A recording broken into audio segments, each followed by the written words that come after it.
Mesdames et messieurs, bonsoir. Nous sommes très heureux de vous retrouver sur Matin Libre Télévision pour décrypter l'actualité. Vous le savez, l'actualité politique au Bénin s'enrichit de jour en jour, surtout que nous nous approchons à grands pas des élections générales de 2026, une première pour le Bénin. Le 11 janvier, les électeurs béninois seront conviés donc à élire les conseillers communaux, municipaux et justement les élus de la 10e législature. Puis après, le 12 avril 2026, nous aurons la présidentielle. Nous connaissons depuis quelques jours déjà donc le porte-étendard de la mouvance parlementaire et présidentielle pour donc cette élection majeure du 12 avril 2026. Romuald Ouadagni, ministre d'État en charge de l'économie et des finances, portera ce duo présidentiel pour la mouvance présidentielle. Quelle analyse peut-on faire justement de cette désignation, de ce processus conduisant donc à cette désignation, les défis à relever?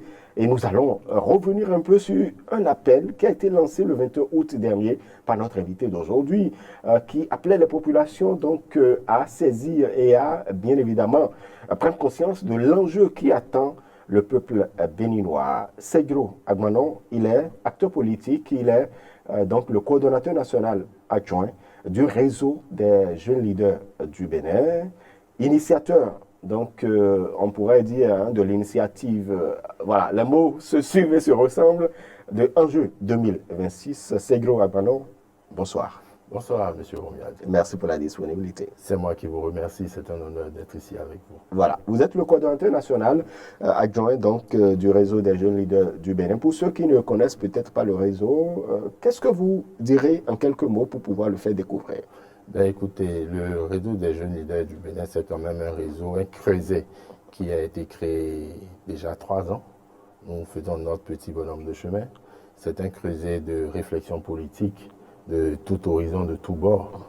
Autant que vous soyez politique ou apolitique, vous pouvez vous retrouver dans le creuset des jeunes leaders du Bénin parce que nous devons décortiquer l'actualité sociopolitique de notre pays, les grands enjeux de notre nation, participer au développement de notre pays, faire des approches de solutions, identifier, critiquer, mais faire aussi des approches de solutions parce qu'il ne s'agit pas que de critiquer. La seule critique ne peut être un projet. Donc, il faut toujours apporter des solutions, faire des approches de solutions pour nos gouvernants afin qu'ils puissent réellement prendre conscience et savoir en substance ce que le peuple veut, les aspirations du peuple et pouvoir mieux orienter leur gouvernance. Donc, en réalité, c'est ce creuset-là que nous avons créé depuis 3 ans et je pense qu'il se porte très bien. Nous approchons des élections de 2026, il va falloir que nous soyons encore plus actifs. Et donc, c'est le grand moment de décision. Et voilà, nous y sommes. Très bien. En tout cas, les décisions dans les tout prochains jours, on suit de très près justement l'actualité du réseau des jeunes leaders du Bénin. Vous êtes initiateur donc de Enjeu 2026. Et 2026 est une année déterminante pour notre pays, le Bénin, une année charnière, une année au cours de laquelle d'ailleurs donc les électeurs béninois décideront de ceux qui vont pouvoir quand même être les gouvernants de notre pays pour les prochaines années. Enjeu 2026, quel est son essence? Ben écoutez, Enjeu 2026, il faut dire que c'est un appel que je ressentais déjà depuis des années. Et il fallait attendre le bon moment pour lancer cet appel-là, parce que nous approchons aux élections de 2026. Enjeu 2026, pour vous faire comprendre aux populations la quintessence, l'importance même de ce virage politique que nous amorçons bientôt ou que nous avons même déjà amorcé parce que 2025 c'est l'année qui annonce 2026. Enjeu 2026, pour aller vraiment droit au but, c'est ce que nous observons déjà depuis quelques jours. C'est la candidature unique, commune du ministre d'État, Romuald Ouadagni, comme candidat porte-étendard de la mouvance présidentielle. Mais c'est aussi un appel citoyen et patriotique vis-à-vis de toutes les populations, qu'elles soient politiques ou apolitiques, de sorte à ce que nous puissions rester ensemble, nous unir pour l'idéal commun, pour poursuivre dans la continuité de tout ce que le régime de la rupture du nouveau départ a démarré, parce que nous avons consenti énormément de sacrifices durant 9 ans. Et beaucoup de choses sont réalisées. Nous avons réellement amorcé un certain développement. Nous voyons des progrès dans plusieurs secteurs.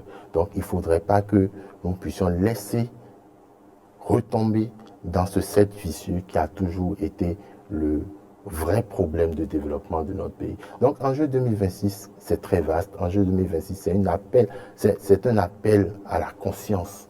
Très bien, vous avez appelé donc à une candidature unique, notamment pour la présidentielle de 2026 au niveau de la mouvance présidentielle. Votre message est entendu parce qu'il faut le rappeler, je l'ai rappelé d'ailleurs, chers internautes, chers téléspectateurs, le 21 août, notre invité a fait cet appel. Cet appel a été entendu quelques semaines après avec cette désignation-là.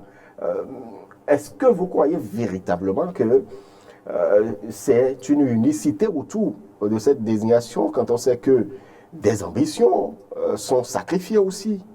Mais écoutez, les ambitions, c'est normal que dans tout regroupement, il y ait plusieurs types d'ambitions. Nous nous regroupons, mais nous avons le droit d'avoir des ambitions personnelles.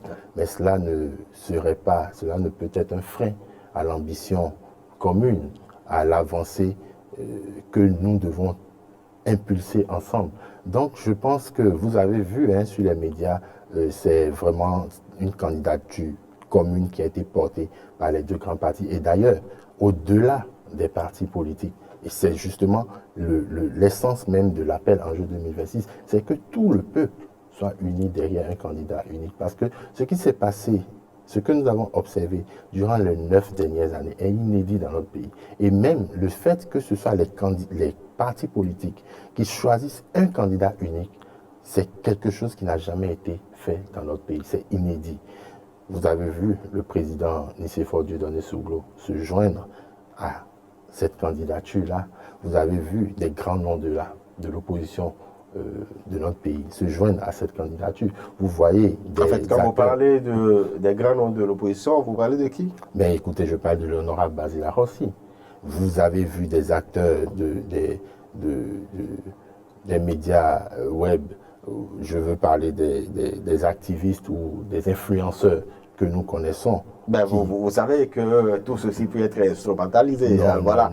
Vous, acteurs politiques, il y a souvent, vous essayez toujours de manipuler, donc d'utiliser des personnes aussi. Non, vous savez, il y a un franc-parler que l'on peut reconnaître en chaque personne. Et ces personnes dont on parle ont quand même une histoire. Ils ne sont pas... En fait, je n'évoquais pas, il faut clarifier, je n'évoquais pas Léon Basila Rossi ni Nicéphore Souglo. Vous avez parlé des influenceurs, des activistes. Bien sûr, mais davantage d'ailleurs, parce qu'on connaît leur position. Je cite le cas de notre jeune frère, passez-moi son... Vous voulez parler de Habib? Habib Arandessi, voilà, que j'apprécie énormément. On connaît ses positions tranchées sur la gouvernance de notre pays. Mais nous avons suivi sa vidéo, moi en tout cas je l'ai suivi, et j'ai vraiment apprécié son approche. Donc il a un franc-parler, et c'est ce que nous voulons. C'est cette union-là autour de ce candidat unique pour notre pays. En fait, quand vous dites par exemple qu'il faudra que les populations soient derrière, donc Romuald Douadaï, qu'il soit le candidat unique, est-ce que vous nous ramenez tout de même en arrière avec le parti unique? Mais écoutez, ce n'est pas le parti unique. Et même, je fais une parenthèse, ça me concerne personnellement, mais toute chose a un côté positif et un côté négatif. Le parti unique n'a pas que le côté négatif. Nous connaissons des pays où le parti unique a permis le développement du pays. En Côte d'Ivoire, avant les grandes réformes, il y avait le parti unique. Mais nous avons connu le développement en Côte d'Ivoire. Donc, il faut savoir ressortir les bons côtés des choses. Mais nous n'en sommes pas là. Nous sommes à une étape où il est important de faire une union derrière un idéal commun. Il ne s'agit pas seulement de la personne du ministre d'État Romuald Douadaï. Il s'agit en réalité de faire en sorte de créer une dynamique, de sorte que le pays puisse transcender les acteurs politiques, les populations puissent transcender tout ce qu'il y a comme clivage qui pourrait nous opposer. et que nous puissions donner un nouveau modèle de gouvernance à notre pays. C'est très important. À vous demander à l'opposition donc d'oublier ces 28 parrainages, de ne pas les utiliser, de ne pas désigner un candidat. C'est ce que vous dites? À elle de voir le bien fondé de la chose. Mais écoutez, nous attendons de voir quel candidat il pourrait nous présenter. Mais en leur âme et conscience, il ne serait pas mauvais de soutenir le candidat Romuald Wardani. Parce que nous savons, encore une fois, tout ce que le gouvernement a fait. Nous connaissons la compétence de l'homme. C'est grâce à ces compétences que la régie financière au Bénin a été assainie. Nous avons la digitalisation de notre régie financière. Le Bénin aujourd'hui a une meilleure notation sur le plan financier à l'international. Nous avons vu les exploits financiers qu'il a fait sur les marchés internationaux.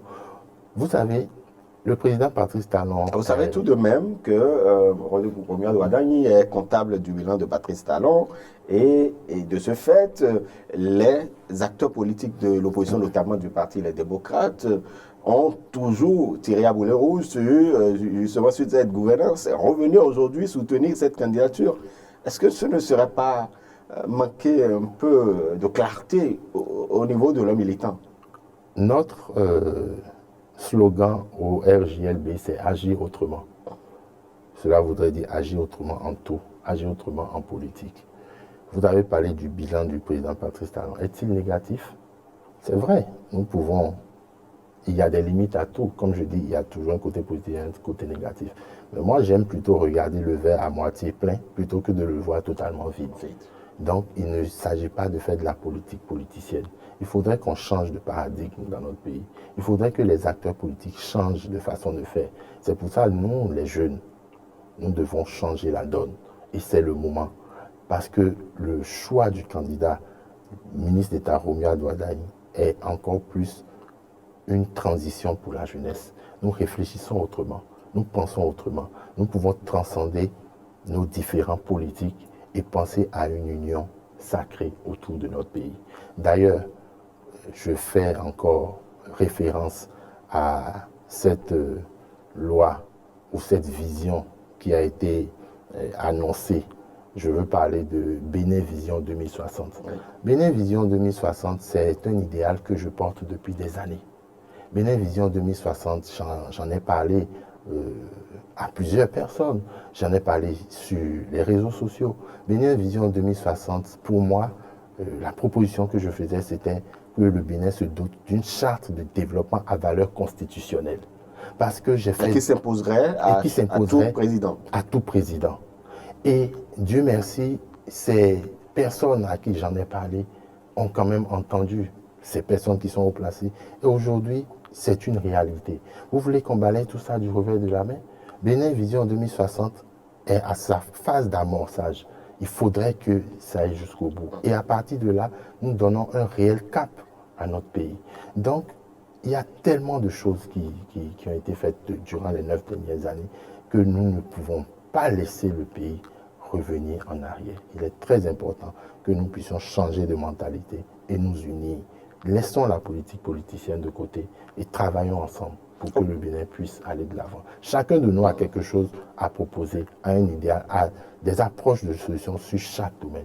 Laissons les clivages politiques, unissons-nous et faisons de bonnes approches de solutions pour le développement de notre pays. Très bien. Au-delà de ce trait caractéristique quand même qui émane de cette désignation de Romuald Wardani comme candidat donc, de la mouvance présidentielle pour les échéances, notamment la présidentielle du 12 avril 2026, au-delà donc de l'aspect continuité, quels sont justement ces critères-là qui militent véritablement en faveur de lui pour qu'il soit vraiment le porte-flambeau de la mouvance? Mais écoutez, ces critères-là font partie de tout ce que nous avons annoncé dans notre appel en juin 2026.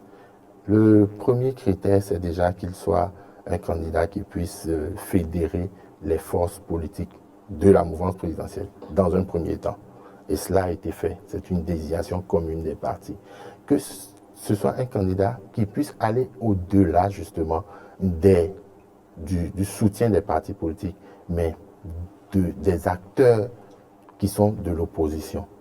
Nous voyons déjà cette vague de personnes qui commence à soutenir le candidat. Et maintenant, vers les populations lambda qui ne sont pas forcément des militants de partis politiques. Je dis souvent une chose, hein, quand on va à un parti politique faire un meeting dans un quartier, je suppose, je prends un exemple très simple, que ce soit le parti Bière ou UP Le Renouveau qui fait un meeting dans un quartier, qui sont ceux qui répondent à ce meeting-là? Ce sont les partisans du parti. Mais en réalité, les vraies populations sont généralement apolitiques. Elles sont chez elles à la maison. Alors, il est question de toucher justement le cœur de ces personnes-là. Quand nous allons aux élections, si nous avons 70% du taux de suffrage exprimé et que nous pouvons dégager réellement la part de votants des partis politiques, des militants des partis politiques, ça ne dépasserait pas 10% ou maximum 15%. Le reste des votants, c'est les populations. Et donc, c'est ces populations-là que nous devons toucher. Donc, nous appelons à ce que ces populations-là prennent conscience et viennent soutenir le candidat. Et ce candidat-là, justement, répond à ce critère. Bon, c'est vrai que ce n'est pas encore le moment d'appeler la population pour... C'est une mobilisation. Ce n'est pas une campagne présidentielle, mais c'est une campagne d'éveil des consciences, c'est une campagne d'appel citoyen. Il y a tout de même, vous savez, depuis quelques années, on a quand même constaté une chute du taux donc, de participation des électeurs béninois aux différentes échéances électorales. Comment faire aujourd'hui ou quelle est la responsabilité des gouvernants pour que les populations, les électeurs notamment, puissent véritablement sortir pour que nous puissions observer cette ferveur-là en 2026. Mais c'est justement le constat que nous avons fait. D'où encore l'appel en juin 2026 pour galvaniser les populations, pour les rassurer, pour les mobiliser, de sorte à ce qu'on ait un taux de participation inédit, jamais égalé en 2026. Ça fait partie des objectifs de Enjeu 2026. Mais pour revenir aux critères du candidat dont vous avez parlé, parce que je n'avais pas fini, j'avais juste abordé la question de la personnalité, de l'aura du candidat. Mais les critères dont on parle, il faut une personne qui soit intégrée entièrement dans la vision à long terme. Ça fait partie des critères forts, majeurs, atouts pour le développement d'un pays. Le ministre d'État Romuald Wadaï, c'est 10 ans pratiquement de gouvernance avec le président Patrice Talon, qui est le leader charismatique, qui est le porteur de la vision qui a été amorcée depuis 2016.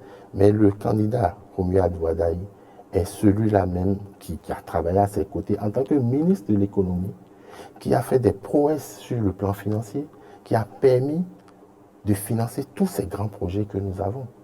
Et le ministre de l'économie, qui de mieux pour avoir une vision 360 du développement de notre pays. Parce que c'est grâce à lui qu'on mobilise tout cet argent pour faire tout ce que nous voyons. Donc, il a conscience de tout ce qui se passe dans notre pays pendant 10 ans. Mais si nous devons être inscrits dans la continuité, c'est le meilleur candidat. Ce sont ces critères-là qui font de lui l'homme idéal pour poursuivre le développement que nous avons amorcé. Ses compétences en matière financière et économique ne sont plus à dévoiler. Mais il a fait encore ses preuves dans la fonction. Donc il est tout à fait normal que ce soit lui. Les critères sont remplis à son niveau et donc nous devons le soutenir à fond pour qu'en 2026, au soir du 12 avril, nous soyons dans vraiment cette ferveur nationale vis-à-vis de notre pays. Il y a tout de même un critère qui ne passe pas inaperçu, surtout quand on est membre quand même du réseau des jeunes leaders du Bénin, puisque vous assumez votre jeunesse, bien évidemment. L'un des critères évoqués par beaucoup, c'est la jeunesse de l'homme, même si il a 49 ans. Bon, certains décrivent la jeunesse finie à 45 ans, pour certains, bon, il a 49 ans, c'est un jeune. Est-ce que pour vous, ce critère-là est important, est prépondérant dans le choix d'un candidat? Non, vous savez, déjà l'âge n'est qu'un chiffre. Ce n'est pas l'âge qui détermine forcément la jeunesse. Mais nous parlons de jeunesse parce que c'est quand même une tranche d'âge. Et par rapport à cette classe légèrement au-dessus de nous, nous voyons les choses autrement. Nous sommes dans un autre monde. Nous percevons, nous analysons, nous avons différentes façon d'aborder, d'appréhender les enjeux de notre pays. au quotidien, nous sommes en quelque sorte la transition entre les plus âgés et les plus jeunes. Donc nous sommes à même à mieux comprendre les réalités. Donc c'est pour ça que le critère de la jeunesse est très important et il remplit très bien ces critères-là. Très bien. Nous avons tout de même à la suite, sinon quelques jours après sa désignation, nous avons vu Robert Ouadani aller donc rencontrer les hauts responsables du Parti Bloc républicain, ceux du parti donc, de l'Union progressiste, le Renouveau, bientôt, sinon aujourd'hui et demain, donc les cadres de Moël Bénin, la Renaissance nationale et tout ça. En quoi c'est important de faire ces tours? Mais il est important de faire ces tours parce que c'est de la reconnaissance d'abord.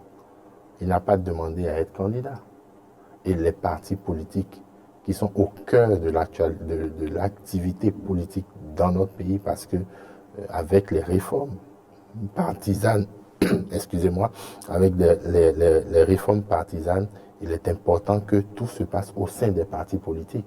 Et donc, si les partis politiques ont porté leur choix sur sa modeste personne, il était normal d'aller vers les partis politiques, de leur exprimer sa reconnaissance, d'accepter justement ce choix porté sur sa modeste personne et d'échanger avec ces partis, les militants, pour les rassurer de la gouvernance ensemble en 2026. Donc il était important de faire cette tournée-là. Et il n'y a pas que cette tournée qui doit être faite.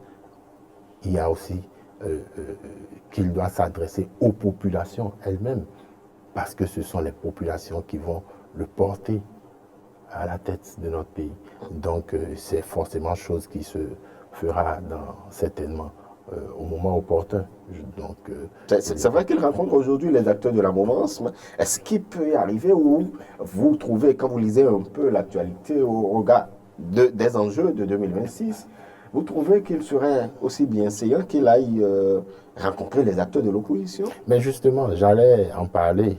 Il serait très bien qu'il les rencontre. Parce que vous soyez de l'opposition ou non, vous êtes béninois. Vous faites partie de la population. Donc c'est tout à fait normal qu'ils puissent les rencontrer. Il n'y a pas de guerre, il n'y a pas d'animosité. Donc si, j'estime, je me dis... C'est juste une guerre d'idées. Voilà, donc je me dis que si les opposants sont ouverts à le rencontrer, je suis persuadé que le ministre d'État... En fait, quand vous dites les opposants ouverts à le rencontrer, et s'ils faisaient peut-être le pas, pourquoi attendre que les autres soient ouverts, par exemple? Bon, pourquoi pas? C'est aussi une approche, mais je ne peux pas vous certifier qu'ils le pensent ou que c'est prévu. Mais c'est aussi une approche. Le plus important, c'est qu'il y ait cette connexion-là, d'une façon ou d'une autre, que cela vienne de l'opposition ou que cela vienne de sa part. Forcément, c'est le plus important, c'est la connexion. Mais d'ailleurs, je peux dire qu'il a déjà commencé, parce que quand vous suivez la vidéo de l'activiste, de l'influenceur Habib Arandessi, il a dit dans sa vidéo que c'est le ministre d'État qui l'a appelé pour lui dire cette candidature, c'est ta candidature. Vous voyez l'humilité de la personne? Donc, cela voudrait dire qu'il passe déjà à cette offensive-là en se présentant de façon très humble à l'opposition, à tout courant qui pourrait être opposé à la gouvernance du régime du nouveau départ. Donc, bon, nous savons que vous, acteurs politiques, quand il s'agit de solliciter les suffrages, vous êtes humble. Non, mais ce n'est pas une question de solliciter les suffrages, non. Il y a quelque chose derrière. Je vous ai dit tout à l'heure que ce qui se passe aujourd'hui est inédit.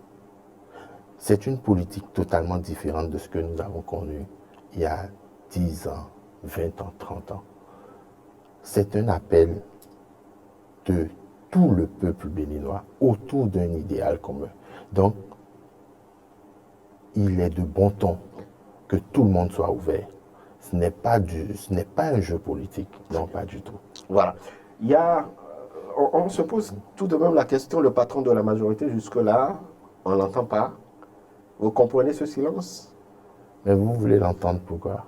Ah ben, il a promis qu'il sera très actif justement dans l'élection de son successeur. Non, on n'est pas encore aux élections, on n'est pas encore à la campagne présidentielle. Il a peut-être été actif. Qu'est-ce qui vous dit qu'il n'a pas été actif? Il a peut-être été actif dans la désignation de la candidature du ministre d'État Romuald Wardani, mais il n'a pas besoin de venir sur les médias pour le chanter tous les jours. Il nous a déjà annoncé ce qu'il ferait pour la désignation du candidat. On ne sait pas s'il l'a fait ou non, mais quand il dit, il le fait. Et aujourd'hui, tout ce que nous devons retenir, c'est que ce sont les partis politiques qui ont désigné le candidat qui portera la mouvance présidentielle en 2026. C'est le plus important à retenir. Quels sont les défis aujourd'hui que doit relever Romuald Wardani? Mais écoutez, les défis sont énormes. Les défis sont énormes parce que généralement, les gens disent, quand un président est au soir de son mandat, on dit il n'a pas fini l'œuvre entamée. Non, aucun président ne peut finir l'œuvre entamée. Il faut qu'il passe la main afin que son successeur améliore, apporte sa touche et que cela continue sur des années. Donc, les défis entamés, moi personnellement, je suis très porté sur les thématiques relatives à l'agriculture, à l'industrie. Voilà, donc pour moi, il y a beaucoup de choses à améliorer à ce niveau-là. Voilà pourquoi nous faisons énormément de propositions. Vous savez, j'aime souvent dire que le président de la République qui a réussi en tant qu'homme d'affaires dans ce pays a été président. Aujourd'hui, il a créé les conditions favorables pour avoir des champions nationaux. Moi, mon regret, c'est qu'on n'ait pas eu de champions nationaux en son temps. Mais on en aura certainement. Parce que l'environnement aujourd'hui est favorable à cela. En fait, pour faire clair, pour que nos internautes puissent comprendre, quand vous parlez de champions nationaux, de quoi parlez-vous concrètement? Champions nationaux, je parle d'investisseurs ou d'entrepreneurs, d'opérateurs économiques qui auraient investi dans des secteurs porteurs de notre pays, qui auraient réussi, qui seraient des fleurons nationaux, comme lui, il a été dans le coton. Donc nous pouvons avoir des champions nationaux. Comme le Nigérian qu'on connaît, avec les Aliko, voilà, avec les Elomolu. Voilà. Exactement. Donc il faudrait qu'on en ait davantage, surtout dans le domaine de l'industrie, dans le domaine agricole. Il a annoncé dans le PAG2 qu'il voudrait avoir des agriculteurs au même titre que le Brésil, par exemple. Ben, écoutez, c'est tout à fait normal que nous puissions avoir ce genre de réussite-là. Mais il y a un processus et il y a des choses à améliorer pour cela. La dernière fois, lorsqu'il a rencontré les jeunes, il disait que son plus gros regret était de n'avoir pas construit les 30 lycées agricoles sur toute l'étendue du territoire national. Et même moi, je dis au président de la République que ce n'était pas un regret à avoir, tout simplement parce que pour faire une réussite dans le domaine agricole, on n'avait pas besoin de lancer la formation de masse des jeunes. Tout simplement parce que, voyez-vous, le Bénin, c'est 11 millions d'hectares. Et sur les 11 millions d'hectares, nous avons environ 2,6 millions d'hectares de terres arables, de terres cultivables. Sur ces 2,6 millions, combien appartiennent déjà au privé et combien appartient à l'État? Si l'État lance une formation de masse à travers les lycées agricoles, il faudra qu'au bout de 3 ans, 4 ans, quand ces jeunes-là vont sortir, encore que c'est plus de 48 000 jeunes qui sortiront chaque année, quand ces jeunes-là vont sortir, quelles sont ces terres qu'on va leur attribuer? Parce qu'il faudrait que l'État absorbe ces jeunes au travail. Donc, en réalité, je pense que c'est une erreur. Ma modeste personne, je pense que c'est une erreur parce que ce sera des nouveaux chômeurs que l'État risque de créer. Donc, moi, dès le lendemain... Ouais, comme on le dit, la terre ne mange jamais. Et donc, il pourrait y avoir, même si l'État n'arrive pas à absorber, et l'État ne peut même pas absorber tous ces jeunes qui seront formés. Vous savez, l'emploi, c'est les privés qui créent des emplois, des opportunités d'emploi. Et donc, on pourrait dire qu'il y a d'autres qui pourront faire donc, de l'auto-entrepreneuriat agricole. Mais justement, je vous explique. En réalité, pour dynamiser l'agriculture, on n'a pas besoin de main-d'œuvre. Aujourd'hui, si vous voulez réussir dans l'agriculture, c'est la mécanisation. Quand vous avez 20 hectares de culture, avec 2 personnes, vous avez déjà tout ce qu'il faut comme travail, si vous avez les machines qu'il faut pour avoir de bons rendements. Donc, en réalité, ces jeunes-là vont constituer de la main-d'œuvre dont on n'a pas besoin. Le mieux, ce qu'il faudrait faire, c'est plutôt de plus s'accentuer vers les agriculteurs traditionnels. Ce sont nos parents au village qui détiennent déjà les terres. Il faut les appuyer, les financer, les former à l'utilisation des machines agricoles, leur donner les machines agricoles de façon quasi gratuite, leur apporter des semences qu'il faut. Aujourd'hui, il y a Bénin Semences qui fait déjà le travail, leur apporter les semences qu'il faut pour que les rendements soient meilleurs. Mais former des jeunes chaque année, cela va constituer un nid de chômeurs demain. Parce que la terre n'est pas autant disponible pour que tous ces jeunes-là puissent se mettre à leur propre compte.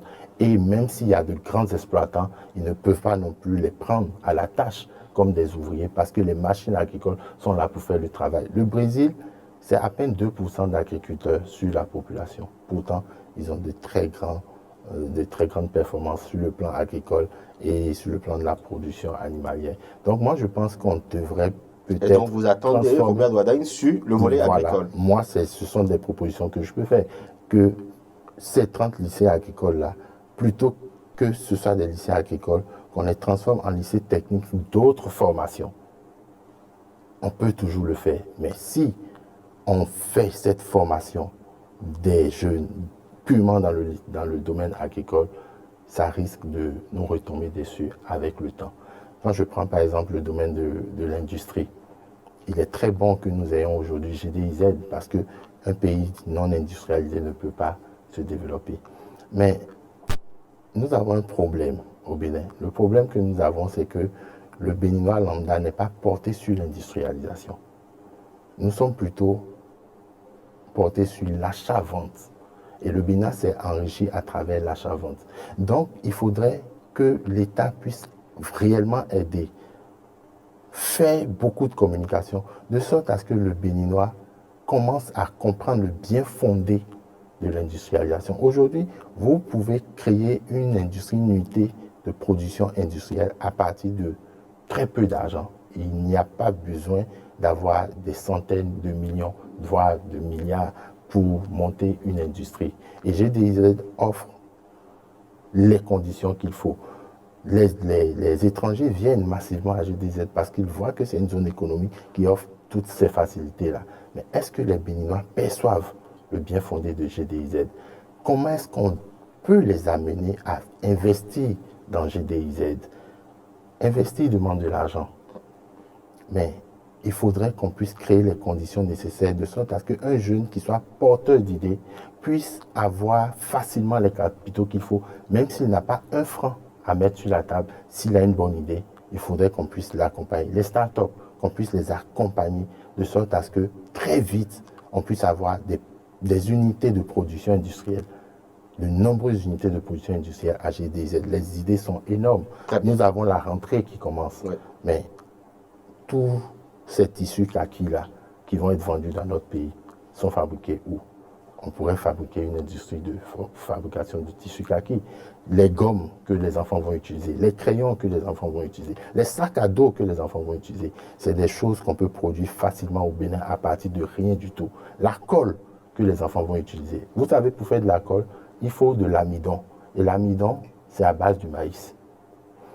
Mais pourquoi ne pas impulser davantage la production du maïs, de sorte à avoir tout ce qu'il y a comme dérivé industriel à travers le maïs?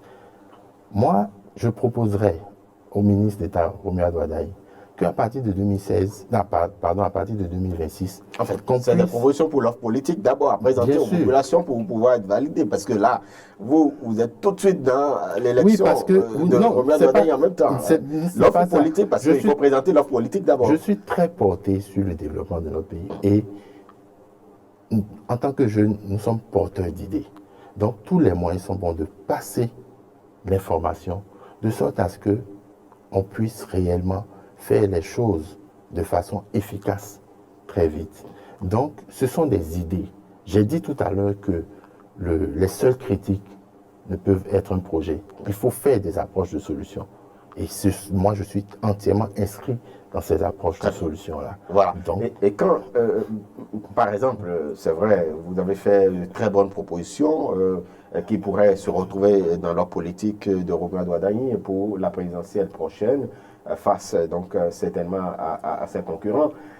Ou à un concurrent, hein, voilà, au regard du retrait des parrainages. On va pouvoir évoquer justement ces sujets, on reviendra justement sur leur politique de la mouvance, parce que leur politique ne se résumerait pas, par exemple, oui, nous avons un bon bilan, il faut pouvoir dire ce qu'on fera après. Exactement, c'est pour ça que je m'inscris justement dans cette logique-là, en faisant déjà des approches de solutions à chaud. Très bien. Voilà. Segro, avant de vous laisser partir, nous avons quand même constaté que l'actualité politique, sinon l'organisation des élections, devient de plus en plus dynamique. Nous voyons que les institutions qui interviennent dans l'organisation sont à pied d'œuvre, notamment la Commission électorale nationale autonome, où il y a eu déjà donc l'opération de réception de retrait de parrainage. Vous avez suivi un peu cette actualité. Qu'est-ce que cela suscite en vous comme lecture? Ben écoutez, j'ai fait une très bonne lecture du retrait des fiches de parrainage. On a d'ailleurs vu cette petite blague de l'honorable Basile Arrossi que je ne vais pas rappeler sur ce plateau. On sait tous qu'il est en train de blaguer. Donc c'est déjà une fête qui commence en réalité. Il faudrait que nous soyons apaisés et que nous sachions qu'en réalité 2026 sera une très grande fête. C'est le début. Et nous allons œuvrer pour que tout se passe bien en tant qu'acteur politique, en tant que Béninois, en tant que citoyen, en tant que patriote. Donc je fais une très bonne lecture justement de cette actualité-là. Très bien. Alors, en tout cas, les confessions religieuses ne comptent pas rester indifférentes par rapport à ces élections de 2026. Il y a un séminaire qui se tient d'ailleurs qui se penche sur le rôle des confessions religieuses pour des élections apaisées. Pensez-vous que véritablement les confessions religieuses ont une part active dans des élections générales apaisées? Mais naturellement, on a besoin des confessions religieuses, on a besoin des guides religieux, on a besoin de nos bokonos, on a besoin de tout le monde pour apporter des prières, pour sensibiliser les populations. On a besoin de tout le monde pour que tout se passe bien dans notre pays et tout se passera bien. Donc, quelle est la prochaine étape après la désignation du candidat de la mouvance? La prochaine étape, quand vous me posez cette question, c'est concernant le SGLB ou c'est concernant...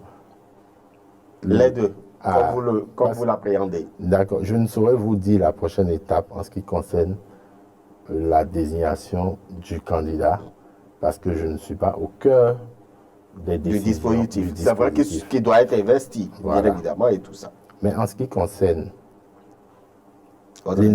notre réseau et l'initiative qui a été lancée, oui, l'appel citoyen patriotique en juin 2026 qui a été lancé, c'est que nous sommes déjà à pied d'œuvre sur le terrain et nous sensibilisons les populations, nous échangeons avec elles, nous les écoutons, nous les rassurons du choix qui a été fait, nous leur demandons la mobilisation totale et que en 2026, le taux de participation, pour que le taux de participation aux élections soit le cachet justement, la validation des 10 ans de gouvernance du président Patrice Talon. Le président Patrice Talon aime souvent dire qu'il est impopulaire parce qu'il est conscient que les réformes qu'il a opérées sont des réformes dures qui forcément le rendraient impopulaire.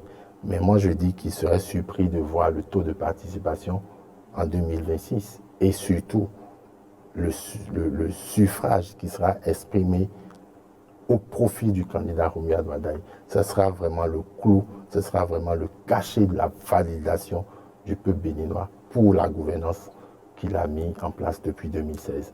Donc je rassure autant la mouvance présidentielle que les populations, parce que enjeu 2026, c'est le cœur même de la mobilisation que nous allons, c'est la grande mobilisation que nous allons faire au Bénin. Très bien. Merci beaucoup à vous, Segro Agbano. Vous êtes coordonnateur national adjoint du réseau des jeunes leaders du Bénin. Votre mot de fin? Ben, mon mot de fin, je pense que le temps est très vite passé.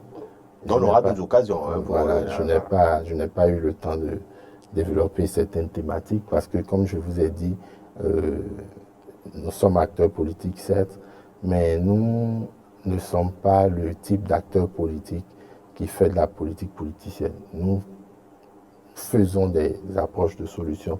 Nous réfléchissons pour le bien fondé, le développement de notre pays. Et donc, c'est sur ça que le peuple nous attend, nous, en tant que jeunes. Donc, je n'ai pas eu le temps de développer. On reviendra justement. On reviendra. Parce que l'offre politique, Voilà. les idées, et puis ça, Voilà. on va pouvoir en parler. Exactement. Donc, mon mot de fin, c'est de relancer à nouveau l'appel Enjeu 2026 aux populations. C'est un appel qui n'est pas porté par un parti politique ou un quelconque mouvement politique. C'est un appel purement citoyen. C'est un appel patriotique qui est fait. Donc, j'invite tout le monde, tout Béninois, à se joindre à cet appel-là, afin que nous puissions amorcer les élections générales de 2026 dans la paix, dans la quiétude, dans l'assurance que nous allons continuer avec la vision du développement qui a été amorcée depuis 2026. C'est notre objectif majeur. Donc, j'appelle tout le peuple béninois à s'unir derrière Enjeu 2026. Très bien. Merci beaucoup à vous, Segro Agmanor, initiateur donc de Enjeu 2026, coordonnateur national adjoint du réseau des jeunes leaders du Bénin. Mesdames et messieurs, c'est fini pour nos échanges de ce numéro de votre émission Matin les politiques. On va se retrouver très incessamment. Restez avec nous car le meilleur reste à venir sur Matin Libre Télévision. À bientôt.